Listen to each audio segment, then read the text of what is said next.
everyone, I finished the game, and I'm going to nitpick a little bit. There's nothing obviously bad about the game. It's not catastrophically bad. I'd say it was better than that Plague Redux that was released a few years ago, because that was a terribly buggy game. It was quite well written, but it was terribly buggy. There are nowhere near as many bugs in this one. I don't think there are any. I didn't encounter any anyway.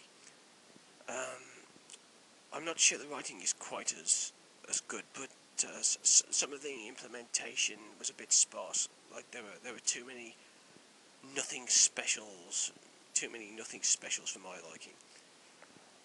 Fighting, as you can tell, that was a bit of a slog, and winning did seem to be more dependent on luck than judgment in some cases. But like I said, there was nothing intolerable.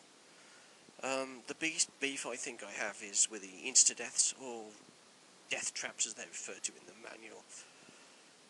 You can get killed very easily by doing relatively innocent things like looking under a doormat, which gets you attacked by a poisonous spider, which is an insta-death, unless you're wearing the right equipment. There doesn't seem to be any hint that there was a poisonous spider under there or anything. In fact, under a doormat seems like quite a strange place for a spider to hide. It does mention on the website this game is horror in an Australian setting.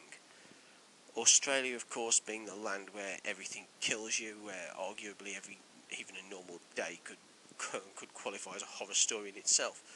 But to be honest, there's not that much uniquely Australian about the game, and if it wasn't for the mention of it in the intro, where the skull was set, and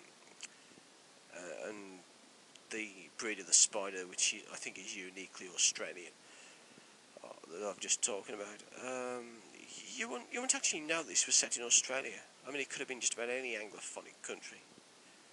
But anyway, death traps.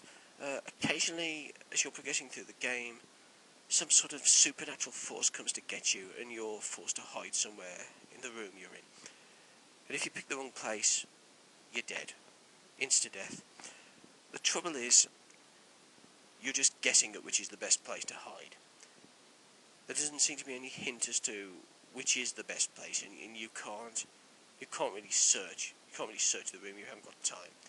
So you're just guessing, basically. You can undo an insta-death and go back to the turn before, but you suffer a score penalty, and it's a cumulative score penalty which does rack up quite quickly, which isn't really fair. I mean, that's pretty much learned by dying, isn't it?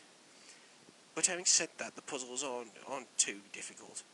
But there was one section towards the end where you're in a dark room and your torch goes out, and you're completely in the dark, and you have to basically run through it, or the people in the room kill you. Why they don't pursue you like some of the enemies in the game, I have no idea. It doesn't actually tell you where the exits are either, which I thought was a bit unfair. And if you go about the way you came, it's insta-death. So yeah, like I say, that was a bit unfair. Yeah, the other thing was, I don't know why my character has a charisma score, because it doesn't seem to affect the game in any way, and it doesn't seem to change at any point during the game.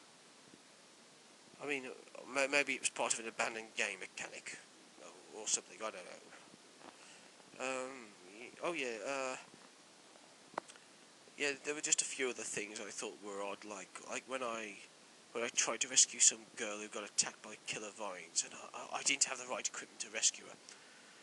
So I tried to look for something, and when I came back later, the girl had disappeared. And there wasn't a body or a mangled corpse or anything like with the other deaths in the game, and there doesn't seem to have been any kind of creature that could have ate her or otherwise accounted for a disappearance. But overall, I don't think the game was all that bad. Score? Ooh, what shall I give it? I'd say about 5.5 out of 10. But I can't really give my off mark, so I'll say 6. Yes, I think he deserves about 6. That's not a bad start to the competition. I would encourage this Wade Clarke to grace us with more of his games in the future. This one wasn't too bad at all, really. Okay, cheerio.